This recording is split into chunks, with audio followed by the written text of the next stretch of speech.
Okay, so hello guys. So another weekly update tayo ngayon dito sa ating AI trading journey and napakaraming ganap ngayong linggong ito. Grabe. Ayan, so unexpected din yung mga pangyayari. And part naman talaga ito ng pagte-trade. Maski AI man yan or manual, so parte talaga ang pagkatalo. Char. Share ko lang sa inyo yung mga nangyari, no? And for sure makaka-relate din dito yung mga kasamahan kong meron ding AI trading setup, just like this one. So nandito ako ngayon sa aking MT5 account. And balikan natin yung panahon na kung saan nag-open yung market this week. February 27, nag-close ang market during this time. So during this time, meron tayong mga open sell position. So nag-open ng sell position dito si AI. And unexpectedly, nung nag-open yung market nung March 2, ayan, biglang taas yung presyo ng gold versus USD. So talagang nakakagulat yung mga pangyayari. And buti na lang, during this time is nag-close din naman agad si AI Finex ng kanyang mga position para maiwasan yung drawdown. Well, actually, in-inquire ko to sa kanilang support and ito yung reply nila sa atin. Ayan. So nag-inquire ako sa kanila agad-agad kasi syempre nakaka-bother, 'di ba? Dahil may losses tayo. Though hindi naman talaga nag-liquidate yung ating account, siguro mga 10% loss yung nangyari sa ating funds, which is part naman talaga yon, no? Kahit pa manual trading yan, is kasama yan sa experience when it comes to trading. So, ito yung sabi nila, guys. A response from AI Finex regarding sa sudden rise ng price ni gold after opening the market. So, the closing of trading account positions in the Titan strategy was a safety measure automatically taken by the AI trader. So, the AI identified a high probability of continued upward market movement against the open positions. Given this scenario, the AI chose to proactively close the trades in order to preserve capital and prevent a significant increase in drawdown. So, ayun. Nung nangyari nga yun, nag-close agad ng market si AI Finex at hindi na hinintay pang bumaba pa yung market price para mas makakuha ng lesser loss. So, ayan, regarding the accounts that remain with the status operating, there is no need to add additional funds kasi marami talagang mayroon akong account na naapektuhan yung funds ko, like less than $300 na siya kasi kaka-withdraw ko lang nung Friday. So, automatically, nasa 304 na lang yung, yung funds ko. Then, nakita ko nasa 285, something na lang siya. So, nabother din ako noon during that time kasi baka mag-stop yung operation ni AI sa, sa MT5 ko. Eh, nakita ko naman, operating naman siya. So, no need to add balance or additional funds. So, the AI will soon open new trades even if the balance is temporarily below the minimum normally required for new entries. So, yon. And additionally, within a few hours, the system automatically credit the corresponding next points for the record losses. So, yon. Meron namang binalik din si AI Finex and mamaya papakita ko sa inyo yan, allowing users to recover without any additional cost. So, hindi tayo masisingil dun sa pag-recover natin. Wala silang hihingin na parang fee sa next point natin. Ayan, so we appreciate your understanding and remain available for any further clarification. So yun, nakakatuwa lang din si AI Finex kasi gumagawa sila ng aksyon regarding dito. And sinabi ko rin sa kanila, nag-suggest ako sa support team nila na sana before closing the market, i-close din yung mga open positions ng mga traders, 'di ba? I mean, i-close din ni AI sana yung mga open position before mag-close yung market during the weekend. So, yon. Siguro isa rin yun sa i-implement nila soon. Nag-open bigla yung gold market, malaking time frame yung yung gap, 'di ba? Buong weekend siya eh. So malaki rin for sure, possible na malaki rin yung price difference from Friday hanggang Monday. So, yun yung na-observe ko. And sana is magawa nila yun this coming weekend. Kasi mauulit na naman siya, diba? And lalong-lalo na, for sure, affected ang economy sa mga nangyayari ng mga wars sa Middle East. So, nai-relate pa dito. Pero hindi nga, realistically speaking, guys, talagang apektado halos lahat ng market sa nangyayari ngayon. So, expect natin may mga sudden price changes, inflation, and a lot more. So, yun. Okay, so now let's proceed dito sa ating AI Finex dashboard kasi hindi ko siya gaano talaga maipapakita sa MT5. yung difference. Siguro i-compare ko na lang dito sa AI Finex kasi dito kay AI Finex mas malinaw at computed na rin yung profit at yung losses din natin. Okay? So, may kita natin dito yung profit ko. Well, actually, hindi naman ako actually affected sa nangyari dahil matagal na akong gumagamit ng AI Finex sa aking MT5. So, naka-earn na ako during the first month of my experience here. And, ayan, meron pa rin akong profit.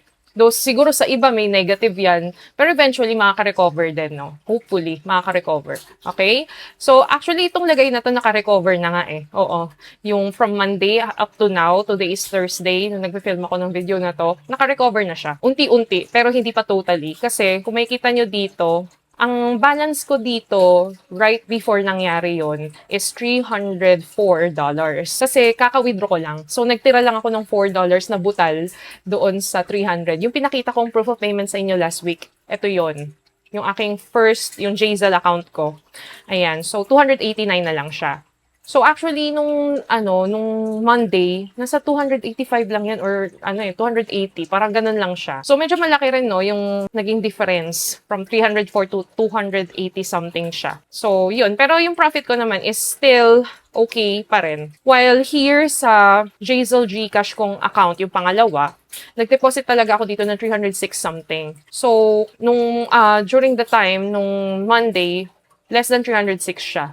Pero ngayon guys, ayan 0.58 na lang yung kulang para ma-fulfill yung dineposit ko. So parang kumbaga balik taya, ganun. Balik taya na ako dito. Ayun, oras na naman yung puhunan natin dito para makarecover uli si AI dun sa loss na nangyari. Well, actually, hindi naman talaga dahil sa strategy ni AI yung nangyari. Dahil sa price increase, sudden price increase nung nag-open yung market. Kaya yun nga sana yung sinasuggest ko sa AI Finex, kung maririnig nila ang aking boses, ay taray.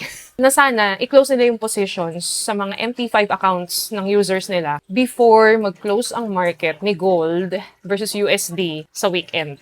Yun. Kasi nga, di ba, hindi naman natin makokontrol. Ang malayo yung yung time difference ng Friday to Monday, di ba? Ang daming pwedeng maganap dyan. Paano kung sumobrang taas yung price, di nag-liquidate na tayo, di ba? So, maaaring mangyari yun. Kaya dapat talagang i-close nila yung positions bago mag-close ang market. Sana. At least wala tayong pending na open trades. Tapos manguhula na lang tayo, magkano na sa Monday yan.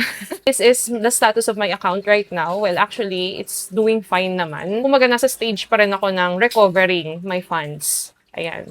And ang kagandahan naman dyan, hindi naman ako kailangan pang mag-increase or mag-deposit ng additional para lang mag-operate yung MT5. Gaya nga ng sabi nila, no need to add. Okay? So, yun. And I would like to hear your thoughts, yung mga users na natin dito ng AI Finex na meron din ganitong klaseng setup. I would like to hear your thoughts sa comment section kung ano yung naging experience nyo during that massive price difference nung Monday.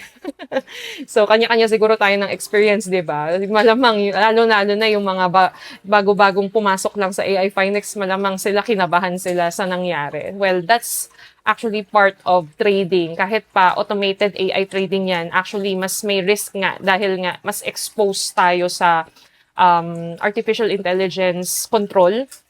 Hindi natin control. Silang may control. Okay. Kumbaga pinagkakatiwala lang natin sa kanila. But still, AI Finex was able to manage naman, which is a good thing. Even si AI, nag-aaral din yan. Pinag-aaralan din niya yung price action, ng market na kanyang tinitrade. So, regarding naman doon sa recovering of next points, ayan guys, nag-increase naman siya. So ito yung video ko last week. Ayan, di ba? Nakalugay ako dyan. Ngayon nakatali na yung hair ko. So, 35.12 next points yung balance ko. So, basically, nag-recover sila ng 10 or less than 10, yes. Less than 10 next points. So, kumbaga, okay na rin yun, di ba? Parang pananagutan nila yun sa atin na i-provide yung recovery fee natin para maibalik yung fund natin before nangyari yung ganong klaseng incident.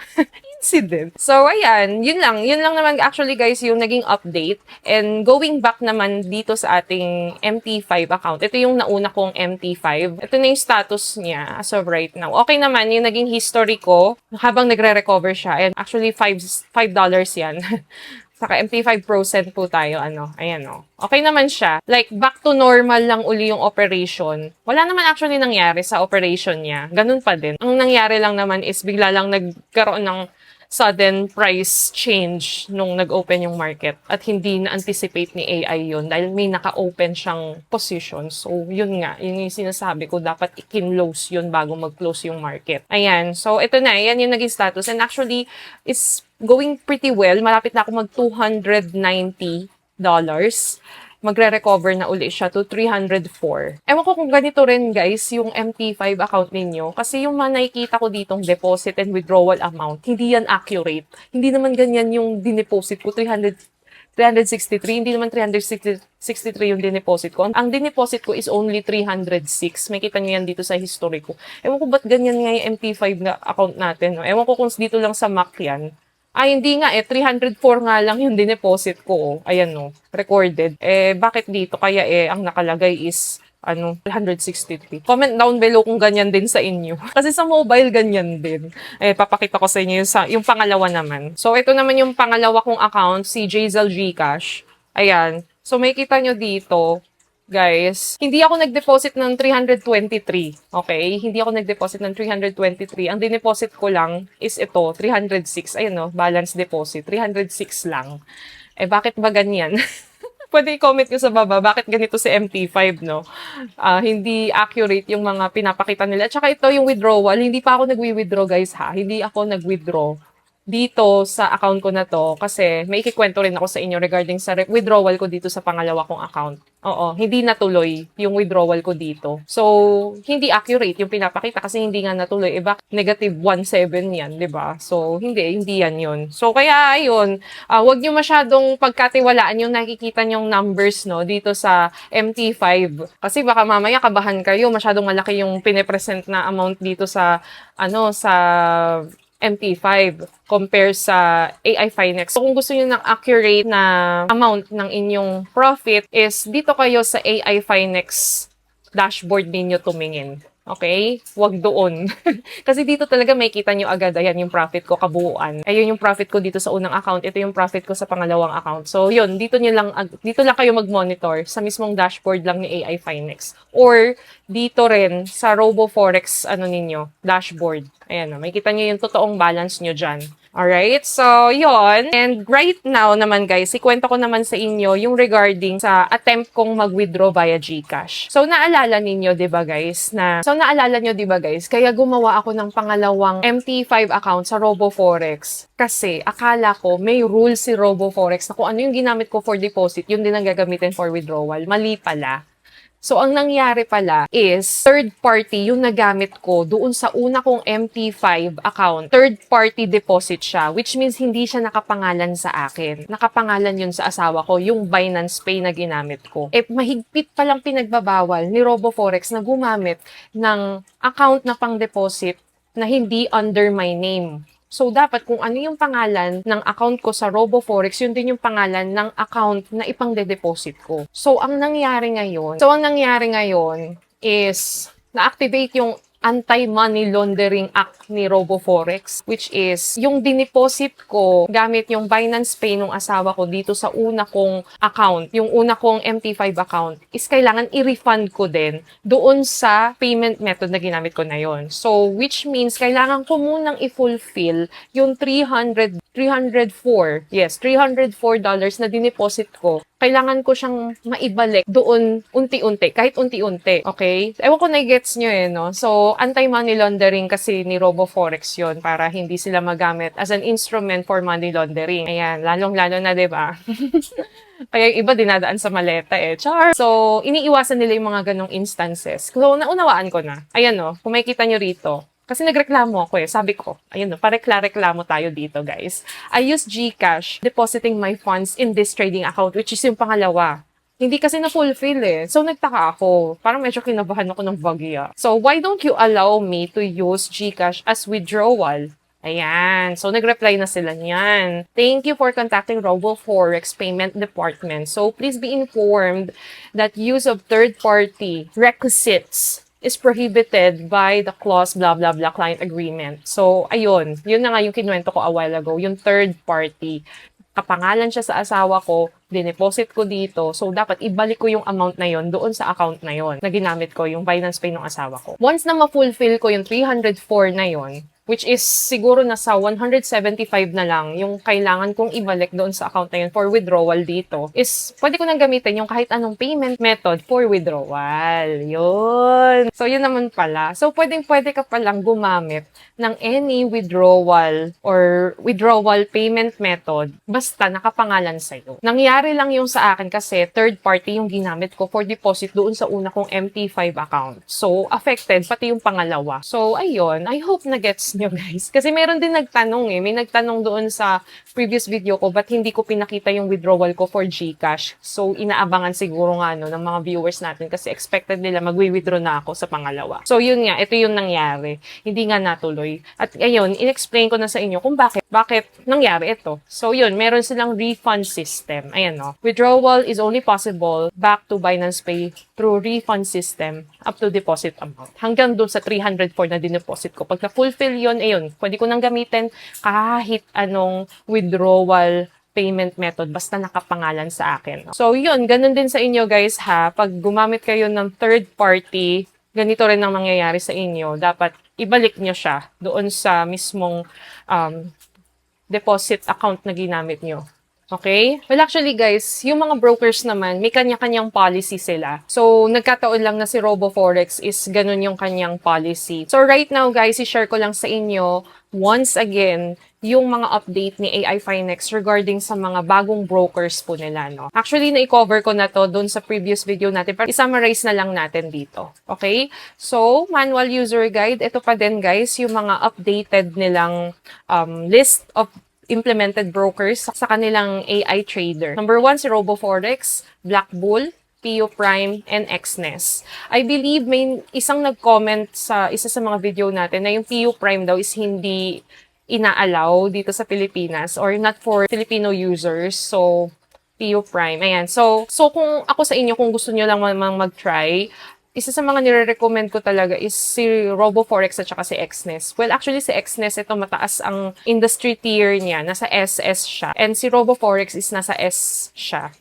Okay lang din naman yun. So, maganda guys, I would suggest kung gusto nyo mag-research pa. Ayan. So, dito guys, sa Trader Knows, makikita ninyo yung mga reviews ng mga broker. So, maganda guys, kung may mga bagong broker na i-implement sa AI Finex at interesado kayong mag-diversify lang naman ng inyong funds, is pwedeng i-search nyo the Trader Knows if okay yung reputation ng broker na yon. So, may kita nyo Exness top 1. Top 1 siya sa ranking, And nakakatuwa, Dahil AI Finex was able to implement Exness na top 1 broker, sa buong mundo. I believe si AI Finex, mag-i-implement pa sila ng mas marami pang broker in the future, including XM, I believe. So guys, meron kasi ako nilagay dito. Baka sakali lang marinig tayo ni AI Finex. Dahil gumagawa ako ng documentary using their platform, guys. Baka lang naman marinig tayo. Ayan. So, ito yung mga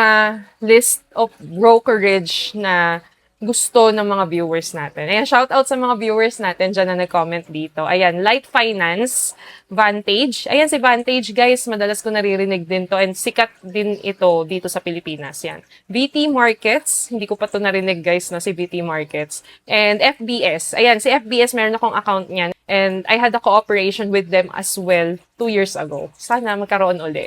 So, ito yung mga sinuggest, guys, ng mga, ng mga viewers natin, ng mga brokerage pa. Anong masasabi ko kay AI Finex right after kong makaranas ng loss for the very first time? Well, actually, hindi naman talaga siya loss for me, guys, kasi may profit na talaga ako. So, kumbaga, doon na lang sila bumawas sa profit ko. Hindi naman talaga totally nabawasan yung mismong capital. And nakaka-recover na yung capital ko right now. 'Di ba? So, okay naman siya for me. And sa experience ko na yon, mas naging aware ako that AI is still quite risky, So, sinabi ko naman sa inyo before na kahit AI pa yan at magaling yan mag-trade, alam niya yung ginagawa niya, may instances pa rin na hindi nila naiisip yung mga pangyayari na gaya nun.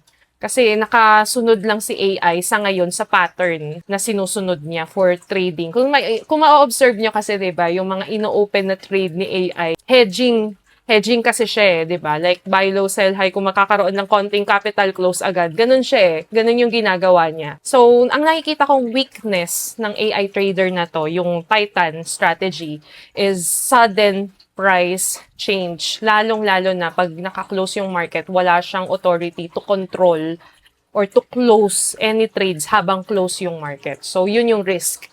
And sana, ma-improve no, ni AI Finex yung ganong klaseng pangyayari. Hindi natin na-anticipate at hindi rin nila na-anticipate na pwede palang mangyari yun. Actually, AI is still learning about that kind of strategy and sana maunawaan niya. So, I believe natuto na siya doon sa nangyari na yun. Okay? So, ano pa masasabi ko? Well, totoo nga, na-moderate yung risk. So, may risk pa rin siya. Hindi siya low. Hindi rin naman siya high risk kasi hindi naman talaga totally na-liquidate yung ating account, di ba? Which is a good thing, di ba? So, magre-react talaga ako ng bonggang-bongga dito pag na-liquidate yung account ko. Well, guys, yung good thing naman nga kay AI Finex is they were able to respond well naman no, sa mga concerns ng mga users nila, and they still have room for improvement para sa ikabubuti no, ng mga users ng kanilang AI trader. So guys, sa mga new viewers pala natin na nanonood ngayon, please panoorin niyo muna guys yung playlist natin from episode 1 up to this video. Kasi malamang hindi kayo nakasakay no, sa mga naging topics natin. Kasi more on updates na lang tayo